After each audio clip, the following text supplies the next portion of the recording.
Oh, we're live? Yeah. All Just right, gonna say welcome what's the to the next. Downtown Jiu Jitsu Club podcast.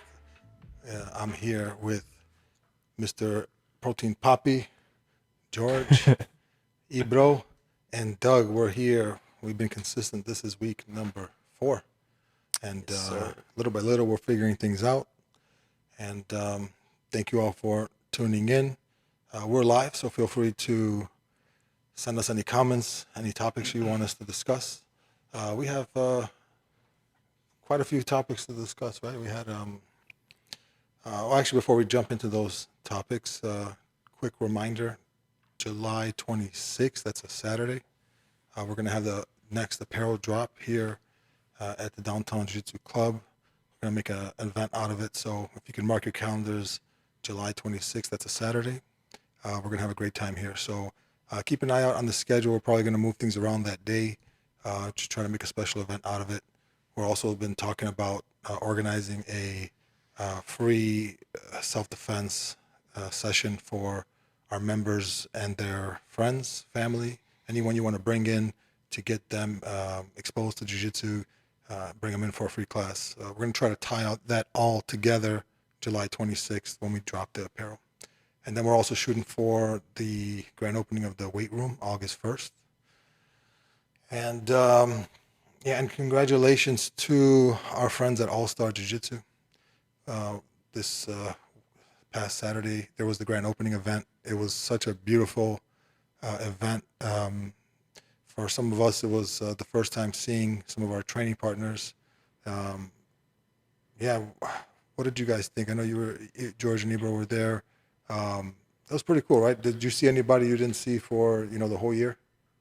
A couple people, yeah. It was just cool having everybody come together for Hottest and EJ. And EJ getting his brown belt. Shout out EJ. Yeah, that was sick actually. Just like I almost cried. Yeah. I was holding the camera, I was recording, and I was biting my tongue as everybody was like, shedding tears. I was like, damn, I can't shed a tear. Yeah, it was so nice to be a part of that. Those are the two best guys Yeah, yeah, and to I get to think open a school.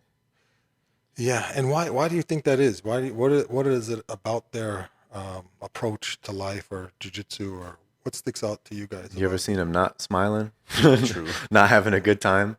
Yeah, I don't think ever. yeah, that's probably at the top of the list, It's right? up That, there. they're- Always yeah, super friendly, welcoming to everybody. Yeah, I remember when I first started training or even working here, they were like hella supportive. I'm like, man, like I'm just like chilling here. These guys are so friendly and so like want to come up and have a conversation with you, get to know your day. That's the thing. Yeah. If they ask about your day, they'll sit there and listen to it, and they're like, man, I gotta go, but like, That was cool, man. I got a dip. yeah, Thanks for telling me. yeah, and they both share that quality. Yeah. Right? Both Hottest and EJ have that quality. Real good instructors too. Yeah, Top Yeah. notch. yeah, that is. We've done the instructor program here in the past. Well, actually, not here.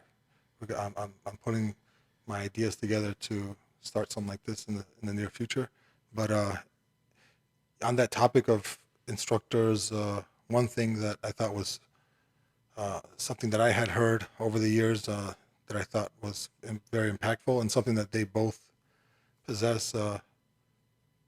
How was it broken down to me? Basically, as we're trying to research and figure out all the different ways to become better teachers, whether it's like our delivery of the technique or our managing of the classroom.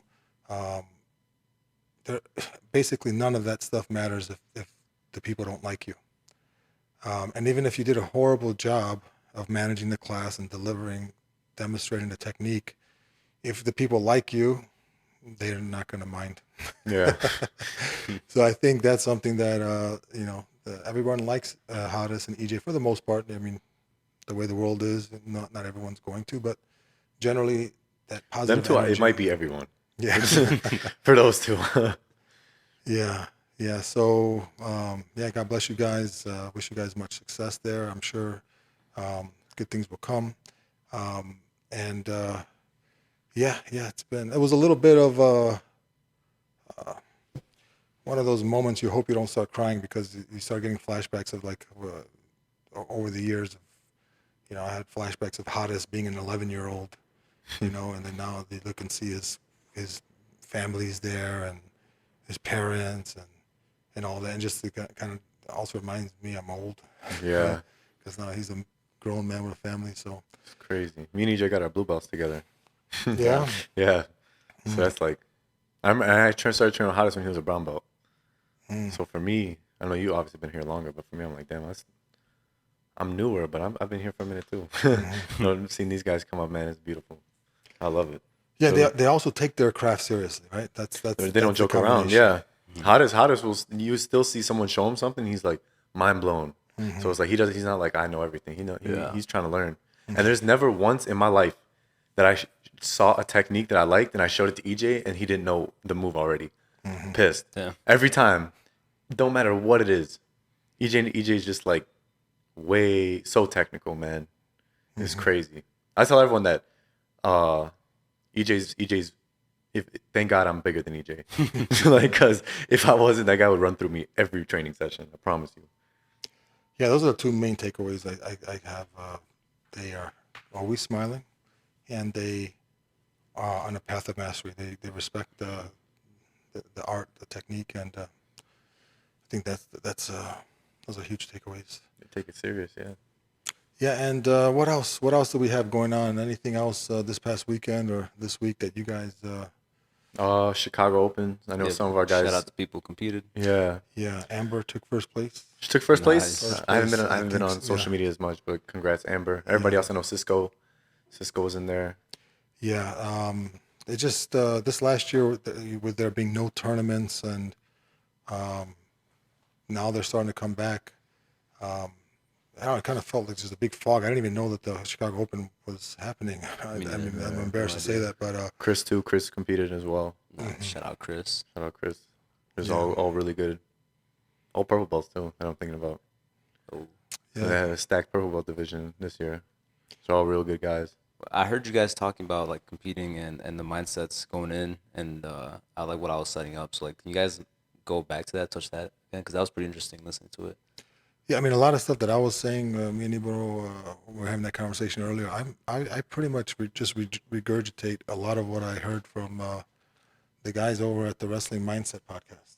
I think they have so much, they put so much focus on this topic. I think anyone who really wants to invest in that side of the training, the mental side of training, that's one of the stronger resources that I'm aware of, and then I actually had some trial and error with, and what it all comes down to for the most part is focusing on what you can actually control, and the way they break it down for the sport of wrestling is that the only thing you can really control is your attitude, the level of intensity, and your aggressiveness. And they push this philosophy of attack first, and then they bring the stats to back up what they're preaching. The person in the sport of wrestling who shoots the first takedown, who scores the first point, like the analytics show that they win most of the time. And that's something that competitors struggle with, is being in their own head of like, should I shoot? Should I not shoot? What if he sprawls? What if I don't this? What if I don't that? That's what they would classify as prey mentality. And they have a philosophy of like, you're either a predator or you're a prey. And you want to be a predator in this circumstance when you're competing. And the predator has the eyes on the front because they like to hunt. This is as real as it gets. We're in the school. This podcast is recorded in the school, and we got some. Sorry, guys. We got some calls coming in, so Business. but that's a good thing. People calling and getting back to training. But yeah, going back to that all that mindset stuff. So Ibro was sharing some of his experiences and what worked for him, what didn't work for him, and I was as well. And Was you guys getting amped up before, or like, did you guys take pre-workout before or anything? Hell no. No chance. Or you guys do anything like that? Any rituals? I mean, I do exactly what I do for training. I Sip of coffee. I swear I drink a coffee an hour before I get on. Doesn't mess with my stomach. Other people might, but I'm Bosnian. That's not bothering me. I just try to simulate this room, the where I spend most of my hours, and bring it back there. try to act like I'm on the mats here, because that's where you're most comfortable. When you're comfortable, that's where like you just feel in your zone again. When it's some like, and there's people watching, I don't know this dude I'm training with, and there's a ref now, and there's a time limit.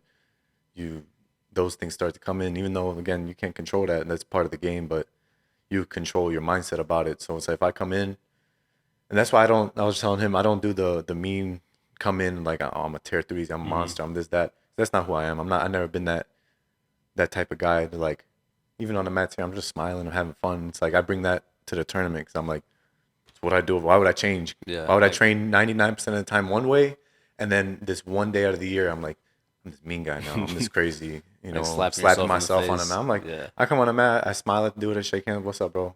Let's have fun. And I'm laughing in the round and during the match and stuff. Because that's how I am here. It's not like I'm smack. Never talk smack. Nah. Why you rolling with him? Nah. Because I don't do that here. Yeah. Like if he sweeps me, I'll be like, oh, good one. You know what I'm saying? Like that's because I'll do the same thing here. I don't. People might hear this and be like, man, he don't take it this serious. No, I take it serious, but that's just how I am. It's That's like kind of what they preach to, like just trying to make that as familiar as an experience as possible. just keep it natural. Yeah, that's because I noticed when I think my first tournament, I was like, I'm a beast. I was like, I trained for 4 months. I'm a monster. Can't nobody touch me. And then I came in with this. How like, many months? 4 months maybe. I was like, time to compete. I'm the best white belt there ever was. And then, yeah, I went in there. I lost to the same dude twice. And so I was like, wow, my tournament experience started from rock bottom. It can only go up from here. True. And then I was like, I remember coming off the mat, losing to the same dude a second time, like losing to him in the losers bracket. And my forearms were on fire because I just held on to his gi for 5 minutes straight. And I got off the mat, just stared at my hands, and I was like, I'm not doing this again. I'm not doing it like this. And then I came back into the second one, like, let's have some fun this time. Let's try to get a win. I didn't win, but I didn't win till blue belt. I did like 3 white belt tournaments. I didn't win till blue belt. Was it what changed your training, your mentality? I started working here, training 5-6 times a week, and then definitely mentality. It seems like you show up and you do the same things for months and years, and you're getting the experience. But we don't have much experience like waiting in a bullpen, waiting for your name to get called. Yeah. And then also the experience of being in the state of that fight or flight, where the sympathetic nervous system, whatever I want to describe it, basically that that adrenaline, that those butterflies. People describe them so many ways, but so oftentimes people will feel so much better the moment they actually grab and get back to where they're used to being. Yeah, this jiu-jitsu starts happening and you're like, I remember this. This is what I'm here to do. Yeah, that's the best feeling when you're like, oh, okay, like I'm here. This is training. Obviously different. What was you, Adam? They said like once you get your hands on your opponent, then like all right, now you're calm, like you're in your flow, you're in your game. Yeah, the fear disappears on contact. I didn't make that up. But I don't know where I heard it originally. That's true though. It's like as soon as somebody even like messing around or something, as soon as you put their hands on them and they put their hands on you, it's like the muscle memory kicks in. Like Instantly, you just start doing things without even thinking about it. Unless you're so deep in your prey thoughts, like because, and again, we all have the prey thoughts, and we have sometimes the predator thoughts. And again, the predator thoughts are the things you can control. Like I'm gonna shoot, I'm gonna pull guard, I'm gonna shoot a takedown, I'm gonna try this, I'm gonna try that, I'm gonna be intense. The prey thoughts are like, oh man, what's he doing? What if I lose? What if this? What if that? And now if you can get your hands on them, you'll feel more comfortable than you did in the bullpen. But if you're so deep in those, like, focus on things that you have no control over, sometimes you feel like a deer in the headlights. You feel stuck. Yeah. What do you think about having a game plan? Do you go in there with a game plan, or do you go in there like whatever happens, happens? Do you go with the flow?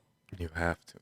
Yeah, I think like if we look at the people that we admire in the sport of grappling, for example, you'll start to just like we knew Jordan used to shoot a certain way, and all the greats have their characteristics. I mean, the best are specialists, and Marcelo Garcia, arm drag, X guard, right, like butterfly guard.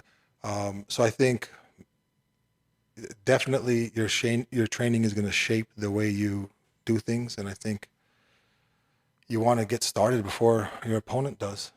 There was something I think I saw it in the Gordon Ryan DVD.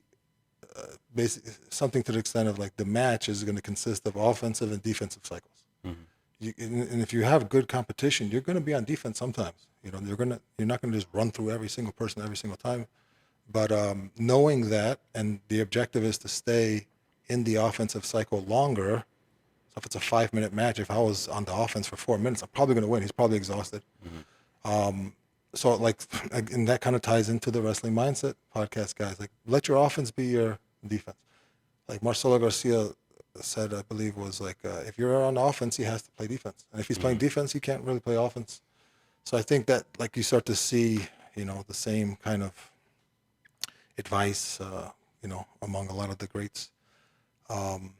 So yeah, I think if anyone wants to go a little bit deeper into that stuff, the Wrestling Mindset podcast guys, they do a fantastic job with that. And I've applied some of that stuff that I've heard from that, and I've seen the results, and I'm a huge fan of those guys. I also want to ask, what did you think about? I know we had competition training here, but did we ever have it where you simulate it as close as possible to the actual tournament? Or we have like a ref, a whistle, somebody's keeping track of points, just so that they get more and more like into that actual tournament feeling? Yeah, on and off over the years, we've had like in-house tournaments. We've had different training camps for that. A lot of the times we'll do specific drills to kind of like focus on things that are naturally not focused on during a regular jiu-jitsu class, which sometimes it's starting from the feet and dealing with people who pull guard, and or how to pull guard, or basically filling some of those holes that just naturally get created if you're just doing a standard class. And the interesting thing about over the years, what I learned with running those types of sessions is oftentimes guys are very excited. Hey, we should do this, and then once you start it, Fall off. like after 1 week, 2 weeks, guys Like don't too come as intense? much. Yeah, so I think in the last few years, it's become more invite only. You can see the guys in the gym who are like, all right, this guy's here all the time. He likes to compete. Okay, let's invite him, because a lot of times when you just make it a public thing, then you get a lot of just you dealing with more people who are not that serious, and that doesn't really help.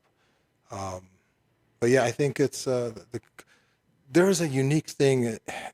We're talking about sport, right? We're talking about competition, and anytime you have like martial arts, martial arts, self-defense. Don't do that one. That one's a sport. That's not a self-defense. Like you're gonna have the competing egos, trying to, pump up their styles and stuff. But Krav Maga.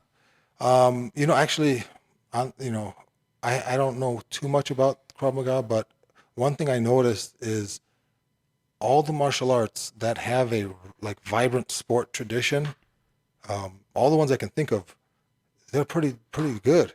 Like boxing is very, very, very useful. It's a great skill to have, and I think one reason why is because if you're a true boxer, you weren't just hitting the pads. Like you had to get in the ring and deal with someone who wants to Yeah. punch you. Actually spar.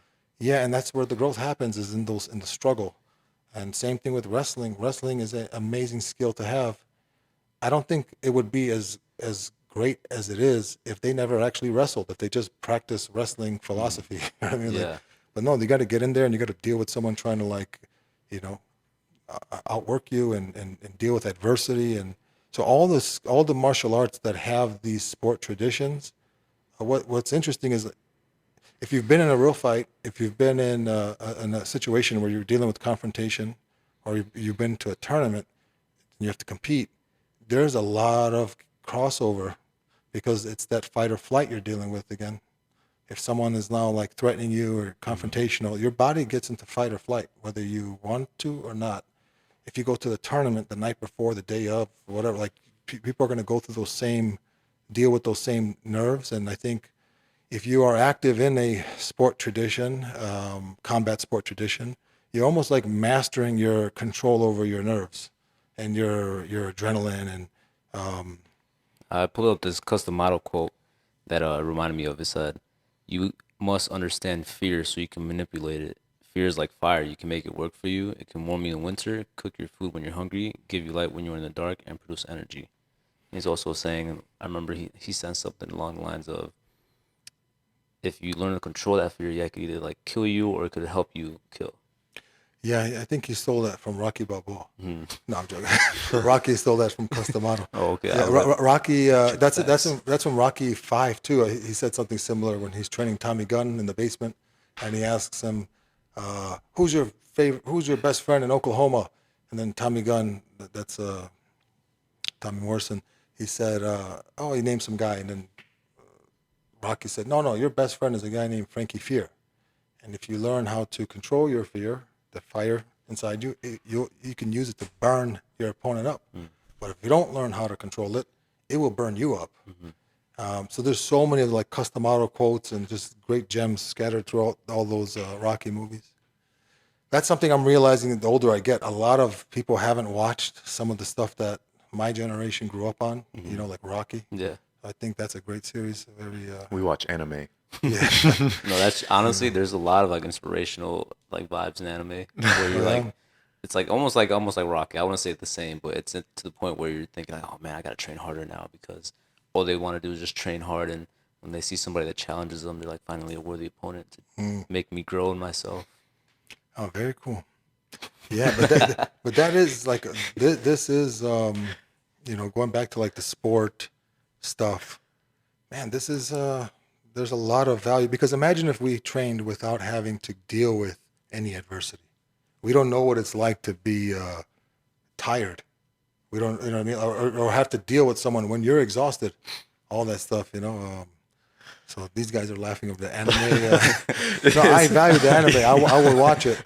It's because he came in with like this motivational vibe, and you're like, cool. I don't believe you. And I know exactly what he was laughing at too. I see him trying to hold this, so I'm like, yeah. I'm wearing an anime hat right now. Yeah, I mean, I noticed you guys, the younger generation, you guys are like, the way I like Rocky, you guys like anime. Hell yeah. And that's like the same thing. Like, I have no idea of anything of anime. If someone offers me like a movie or a show, I'm like, nah, I watch anime only. I don't waste my time. So what is anime like? It's Japanese animation. So is there like one particular show that's like? Everyone started on like Dragon Ball Z. You've probably heard of Dragon Ball Z. Yeah, I heard about that one. Dragon Ball Z. That's the one I started with. But like when you're a kid and you grow up, and either you watch real shows or you keep watching anime. I went to keep watching anime. And So where do you graduate from Dragon Ball Z to what? There's like There's the more serious ones. Yeah. There's Attack on Titan, which is like really gruesome, badass, but it's such a good. It's one of the best stories of all time. It's if you go on IMDb, like the rating, movie show rating. Mm-hmm. If you go top 10 episodes all time, they have like the top like 3 out of 5. I think the first one's like a great Game of Thrones one. They have the top 3 out of 5. It's just a really good story. Are they like movies or They're shows? They have movies, but they're shows. So they take time to like build characters. People think it's like, people be like, oh, that's cartoons. That's my dad says. My dad comes in and he's like, you watching cartoons still at this age? I'm like, it's not cartoons, Dad. You gotta understand. You don't understand that. He's fighting for his village and his family. No, they all have like their own training. Almost all of them include like the main characters just training hard. You know what I'm saying? And that's the dude. Anime is the reason I got into martial arts. Dragon Ball Z, and all that. I was like, I want to be that. Just be like. So a lot of MMA fighters, they would come out with anime costumes. Israel Adesanya, he's like the main one. He's in like hell of Naruto, right? Yeah, Naruto, Katsuki. Yeah, I mean, some of the best find a way to like tap into their imagination when they're out there. Like I remember one of my buddies, Bill Cooper, is one of the best American Jiu-Jitsu guys for a long time. I remember having conversations with him where, like, for him going out there to compete, it's like him being the hero in his own show, like being a superhero, And that's a cool way to look at it. Yeah, and if you could tap into that, your imagination. Is that kind of like the going into like your alter ego?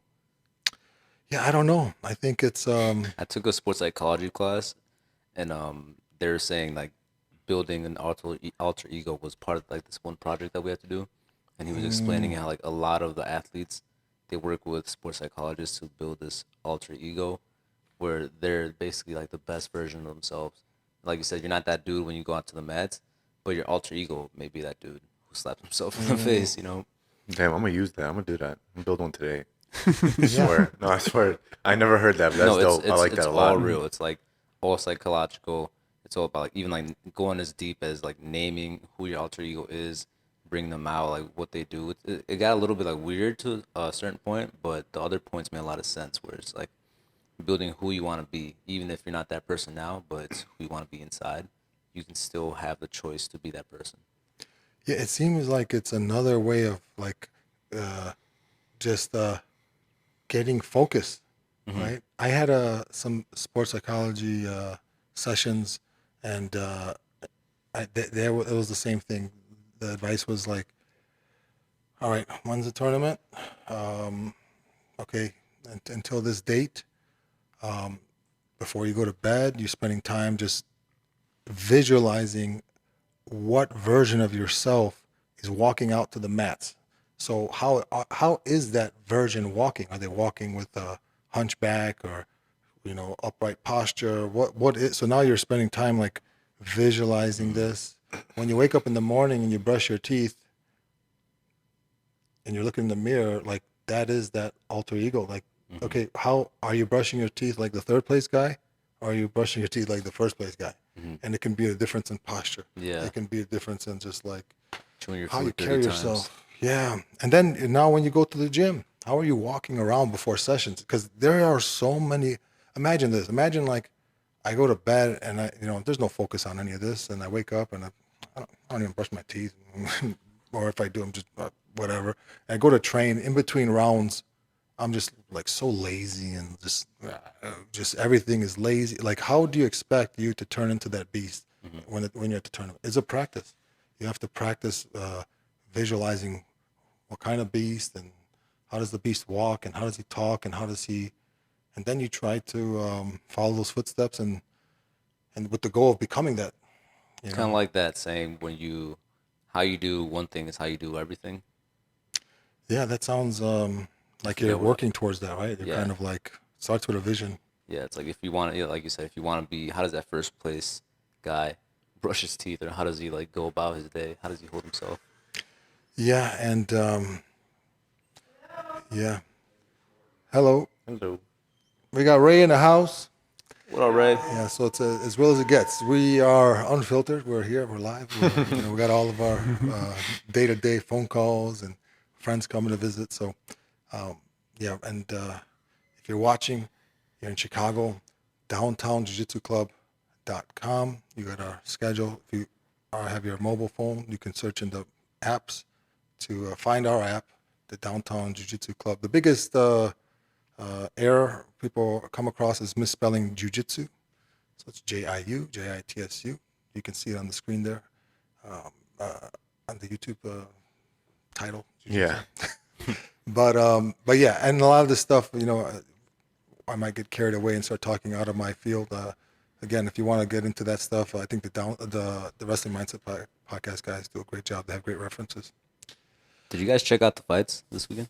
Yeah, yeah, crazy. It's circus. And we watched it together. Yeah. Yeah, I mean, Did you see Jessica I get her third eye open? Yeah. oh, I didn't see that one, but I saw the memes. Yeah, I can't see What does that mean? her third eye. So she got a big stitch right here Oh, on her nice. forehead, and they're saying like Jessica third eye. Basically, just like Did she win? She lose? I don't even know. I don't remember. Look at that. That's gonna leave a scar. Tough. Yeah, I wonder. I think the stem cell therapy stuff is also for these scars, though. They do a pretty good job of clearing that stuff up, right? So she's definitely gonna have to get something on that, man. That's luck. That's like her. Oh man, that's crazy. There we go. God. Look at that. Oof. Oh my god. Sheesh. Don't even play that. I don't even want to see what that is. God. Yeah, basically. I didn't catch that fight either, but man. Let's go down the list. Fights we saw. Oh, Sugar Sean Sean, O'Malley that was crazy. beating the brakes off some guy, an Uber driver. I'm just kidding. No, that guy's tough. His stocks went up for sure. Stonks for real. Stonks. Yeah. Through the roof. Cal Matino, I think it was. Did you guys see DC talking to him backstage? Chris He was just congratulating him, and the kid could barely talk. Was the kid just walking him down? No, he's just sitting. He's like, thank you. His face just super swollen. He was walking towards DC with his hands up. He's like, that's all I know. Well, what did you guys think about the stoppage? Just let the kid do it, man. Yeah, he had like 23 seconds left. Yeah, 23 seconds. He doesn't care, obviously, about his health. Like, he wanted. I was telling these guys after round 1, I was like, if he makes it 3 rounds, this guy is making a name for himself. Like, Yeah, I had a problem with my Chromecast. At the buzzer, got the last fight. So all the fights I missed except for the Conor fight. Yeah. oh yeah, so this guy, I don't know if you saw highlights, but he just was.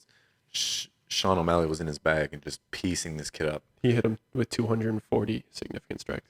Yeah, he 80% landed. Wow. But he took the fight last minute, right? This guy didn't prepare. Like 11 days notice or something. Sean O'Malley was just ripping him apart. He like would not miss. But this kid did not stop walking. Now we were thinking he's like maybe he's the next Diaz Yeah.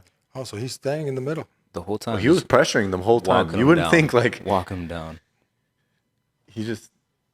It's funny how he does the basketball stuff, right? Yeah, that was hilarious. Probably throws you off. What's this guy doing? In the midst of this.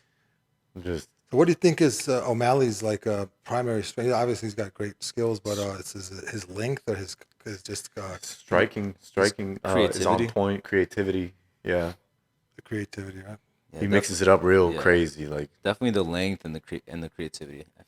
Because look at him, he's like 6 something, right? yeah, He's 5'11". Oh, But at what? fighting at 135. 135. He might as well be 6'4". Yeah. Yeah. Exactly. Do you guys follow his podcast or anything? I haven't had that.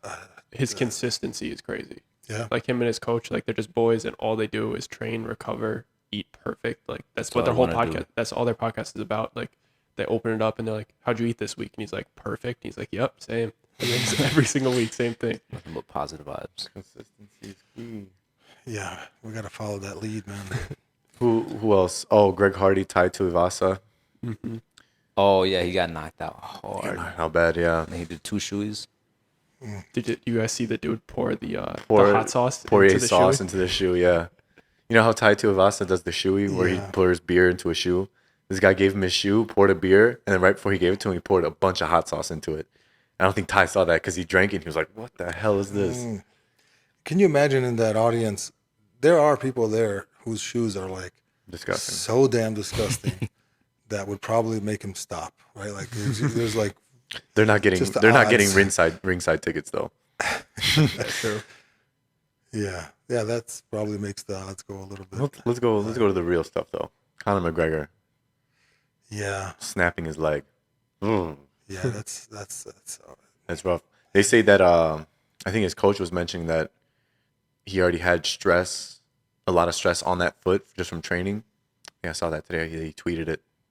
Damn. There was a lot of stress on that foot from training. He said everybody thought it was the leg kick, but it was actually he threw like a karate style teep like the second before he threw the left hand, and and you could see it. It hits Poirier's elbow and it wraps around his elbow. It breaks on his elbow, and he puts it down, and then he throws the left, and then it breaks. Yeah, Don't show that. Don't show that. show that. Just close your eyes. Don't show that. God, I can't watch that. Oh, it's on YouTube. So fair use for this dude. Yeah, if you rewind it again for that teep real quick, right there, that teep. Oi! God, I can't watch that stuff, man. It was that one. Right there. Yeah. God. yeah. It's I remember reading something where Zoom like in when on you it. have like this type of like major injury or you get your leg cut off or something like that, like your body releases so much what's that chemical to kind of adrenaline and maybe something else to just help you deal with the pain. Epinephrine. Epinephrine. I'm not sure actually. We're probably just making I just Tylenol. Robitussin. Releases the Release all Tylenol. this Robitussin. And you're basically like, Just rugged up. yeah, you're just, you know, I mean, the way he was yelling at him after the fight, I was like, man, this guy's hyped off the adrenaline. Yeah. oh, the memes that came out, man. Did you see the one that with the what's Chappelle show, where he's dragging his legs down the from the couch? Oh my God, the Rick James. Yeah. But you know what? Look at my legs. Look at my legs, Charlie Murphy. What do you think about this? I feel like Conor's so popular, and when you see him lose, some people are so like, it's like they just love to crap on him, like raw, yeah, and they start like just. It's almost like he had a personal role in your life's failure. I mean, like, and I kind of feel like that's what makes some people so popular, where some people, they love them, they hate them, but it's a reason for us to just kind of like project our own frustrations or whatever when we see them win or lose. And but yeah, I mean, Do you guys think that's a Is it for legitimate him? win? Oh, No. I mean, Okay, Dougie. that's funny. All like We had to put all, Doug on. all the Conor fans are gonna be like, no way. We put Doug on, No on way. suicide watch right after he lost. Yeah, The second he hit the floor, he immediately started promoting the next fight. I was so proud of him. that was funny. He Man. immediately starts going Dr. Stoppage. Like, don't say it's a TKO. And maybe that thing with the coach saying that too. That's also part of the marketing for the next fight, because there's so much money on the line, and the way you respond. This is kind of like WWF. You got to keep the drama going because it keeps us interested. Have you guys seen? Can you pull up Poirier's last like 5-6 fights? His resume is incredible. He's fought everybody. Poirier. But people say Conor's like done and washed up. It's like he's fighting Dustin Poirier, and so he's the uncrowned king of the division apparently. Like, why is that His last 5 fights? Two wins against Conor McGregor. Dan Hooker lost to Khabib, beat Max Holloway. That's like, and then before that is like Pettis. Yeah, he got his. It's like his last 10 are pretty solid. Are all top guys in the world, you know. Yeah, it's interesting to see how these guys think, right? Like Jiu-Jitsu. when they're at the top of the food chain. And a lot of the times when you start listening, and you'll see a lot of it goes back to what all that stuff in the Wrestling Mindset podcast, in the same kind of principles. You see, the smack talk didn't get to him this time around. Yeah, he said he saw that this is a weakness. Yeah, it's he's like, it's man. insecurity. The more Conor loses, the more it looks like an insecurity. Yeah, It's dope when someone's talking trash when they're on the top. but when they still It's not talk so trash. cool when you're on the floor. But is it like, okay, are they gonna talk trash because that's really who they are, or is it just like to keep that momentum going on them, that energy I with don't them? know, man. It's not a good look in my eyes. I don't know, who am I, but it just didn't. In my eyes, this is just my personal opinion. It didn't make Conor look any better. It made him look way worse. When it's like he could have just took the humble route and been like, "Look, man. Hopefully, like this is a freak accident. I'm sorry to the fans that you guys waited for this. I'm sorry, blah blah blah. I'll come back better than ever, and That's we'll what he run it did. back." That's what not what he did. Did you see his post-surgery video? I'm talking about in the cage. Bro, his leg was snapped in half. Yeah, He that's just- like he was in the he middle was of an MMA in the fight. High on Robitussin. He's filled. He was just in a war, and then now his leg is dangling. Yeah, he's gonna be freaking out. Yeah, I don't a know little why bit. Joe Rogan even interviewed him. He just That comes was sit pretty next to him. funny. That was Joe funny. Rogan sat next to him. Yeah. Connor. When are you coming on the podcast? I know there was some mention in the past, like if someone just got knocked out, typically Don't do that. you shouldn't. You got to After give them DC time. got knocked out and he became a meme because he was crying. Yeah. Oh, that's horrible. He said he wouldn't interview fighters after they got knocked out, right? But then he went on and interviewed hell more fighters after they got knocked out. Oh, yeah. Yeah. But that's what we want too, right? Yeah. Oh, I yeah. want Come to on. I want to know what Come happened, on. especially with that Moutinho guy. Like, I want to know what he sounds like after he took all those. 100%. I wish he got that interview out of him, man. That would have been amazing.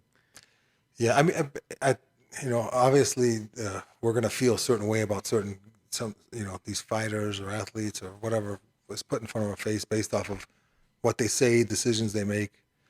But I think ultimately there's got to be some level of respect for their skill and their talents.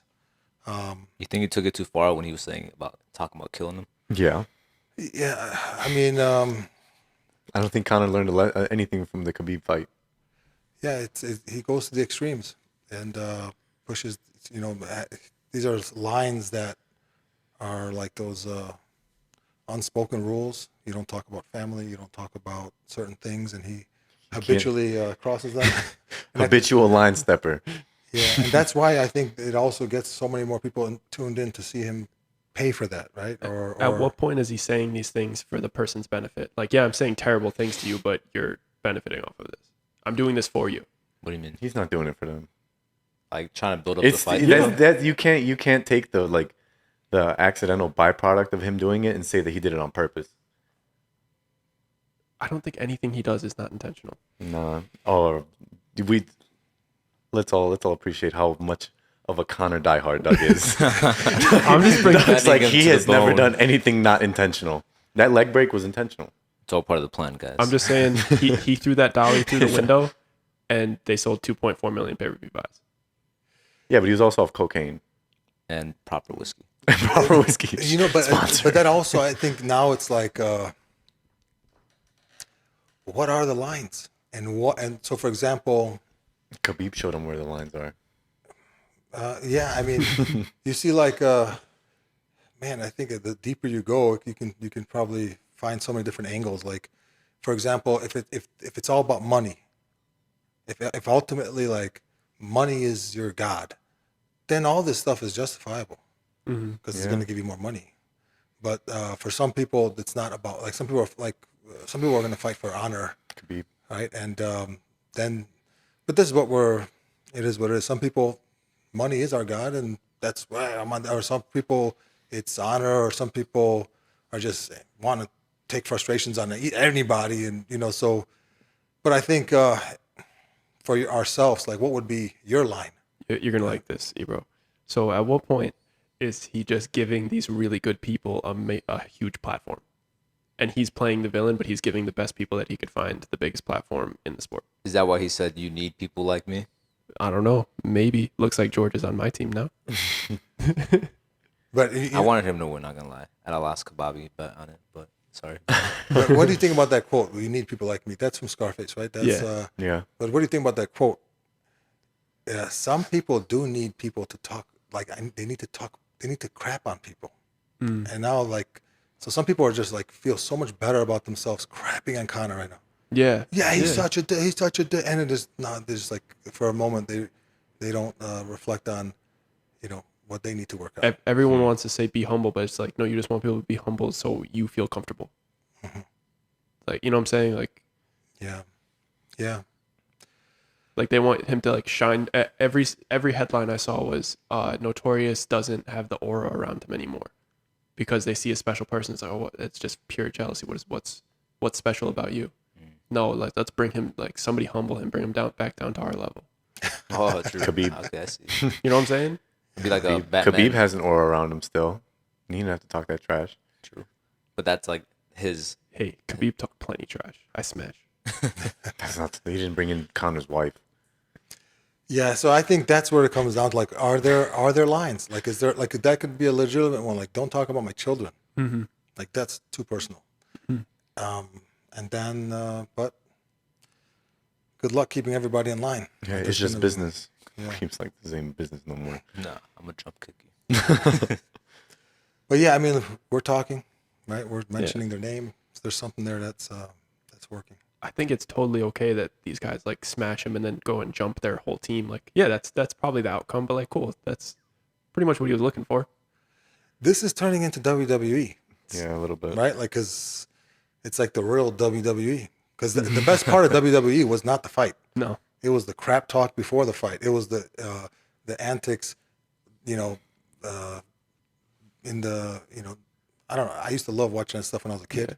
At some point, it just became like, I can't do this no more. But, when Stone Cold Steve Austin is jumping Vince McMahon in the hospital bed. You oh guys my remember that? God. It's like Nick Diaz fighting, what's his name, Riggs, after their match in the hospital.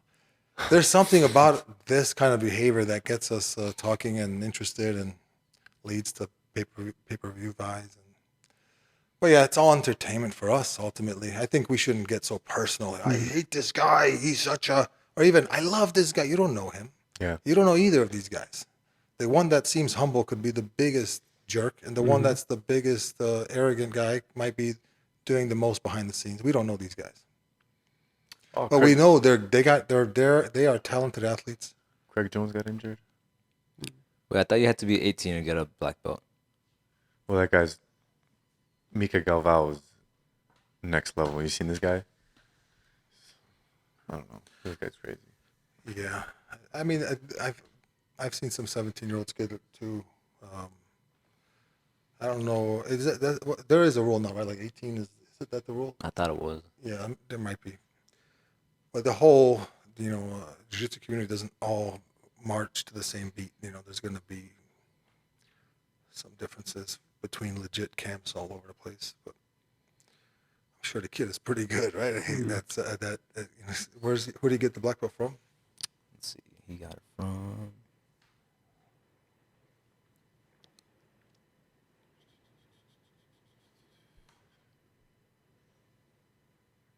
He looks like a 17-year-old. Well, he is. Who is that? I don't know. Yeah, very cool, man. Great accomplishment. Young man is Art of Jiu-Jitsu, maybe? very dedicated, obviously. Spent much of his training. Oh, by his father, Melqui Galvao.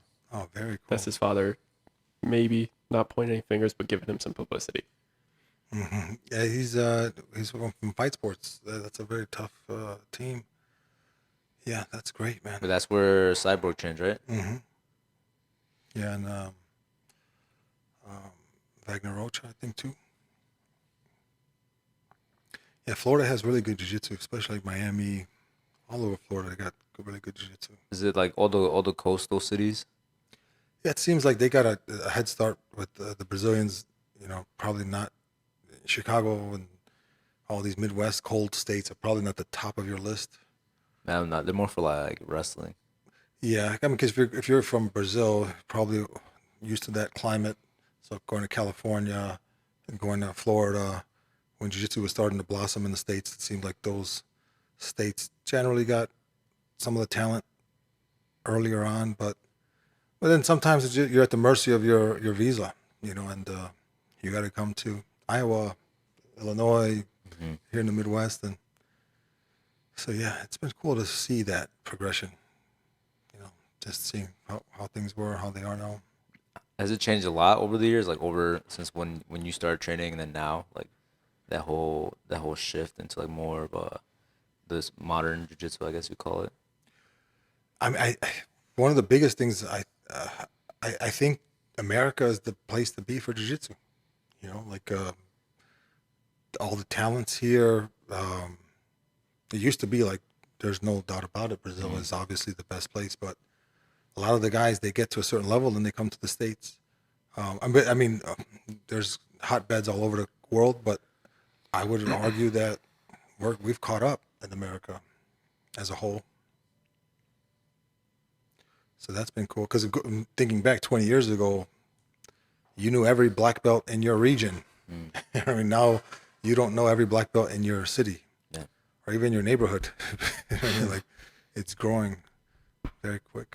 That's a bit crazy. You get in a fight, in a street fight, and somebody shoots a double on you, and you stuff it. You're like, damn, okay. You immediately become friends. Slap and bump. What round is this? Yeah. Anything else you guys want to touch up on?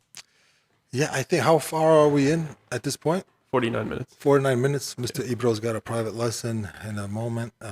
We have classes tonight. We had some shifts in the schedule. We're going to have some more taking place. We're in week 6 of the 6-week butterfly guard boot camp. How has that experience been for Ibro, running it? What's like the major difference you notice when we switch to this type of format? Oh, we get more time to play with something. So when you get more time to play with something, you can turn it into a legitimate game for you. So I see the students that have been coming in consistently, they're starting to pick up on it. You know, even if this is their first time ever using butterfly guard, now, even if you don't want to stick to it, you could take you have takeaways from it. If you ever find yourself in it, you're not completely lost. You spend 6 weeks on it. So I think that's, if we just do this with different positions and different styles of training, I think it's the best way to train. Because in sport class, we only do every month is one thing. So at least 6 weeks is a little bit longer. Maybe we'll do it longer in the future. Mm-hmm. But I like this type of training a lot. And this has helped me, man. My butterfly guard game has jumped through the roof since this started. Man, that quote, where focus goes, energy flows, right? Like, that 100%. Is such a powerful quote. You had to focus on this particular topic, and you had to also focus to the point where you have to explain what you've learned to others, and the amount of focus that forced you into. I wouldn't be shocked if your butterfly guard game got twice as good, just because of the forced focus and having to communicate all that to the students. Some of the topics that I've been floating around in my mind were, and it doesn't have, we're not going to do 6 weeks every single time, I would imagine. It might be maybe some specific events. But one thing I want to do is I want to have a white belt to blue belt preparation, whether it's a 6-week program or 5, whatever. Same thing with the blue to purple, etc.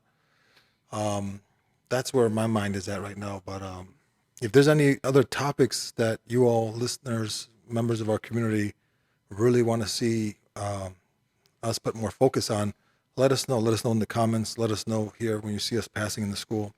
And yeah, we look forward to doing that, because we're going to have to put something on that schedule. Probably, actually, last week I said I would know by this week's show. That's as much as I know. We want to. I personally want to do something for the whites preparing for blue and blues preparing for purple. But hopefully by next week we'll have some concrete plans on what we're going to focus on. But yeah, if there's anything else you guys want to get off your chest and communicate to the people, feel free. But I think that's it for me. Nothing. Just keep your hygiene up, wash your gis, take showers. Nobody in particular, just saying. Always a good reminder. Yeah, great reminder. It was an illegitimate win.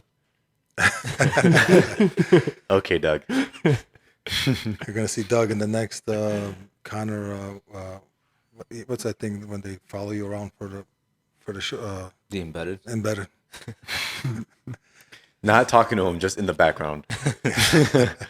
No, Conor hearing Doug on the podcast, and then he's like getting motivated for training camp. It's going to be okay, man. Soak that foot. Yeah, thank you. You could take him to recover with you. Yeah. Yeah, come recover with us here, Conor, here in Chicago. We're going to get some recovery tools in the back. You can help us with that. Awesome. Always awesome spending time with these guys. We're going to start getting ready for classes tonight. We got a 5 o'clock, a 6 o'clock, and 7 o'clock. I believe so, right? 5, 6, 7, 7:15. And yeah, hit us up, Downtown Jiu Jitsu Club. And we look forward to crossing paths with you at some point soon. Peace. We're out.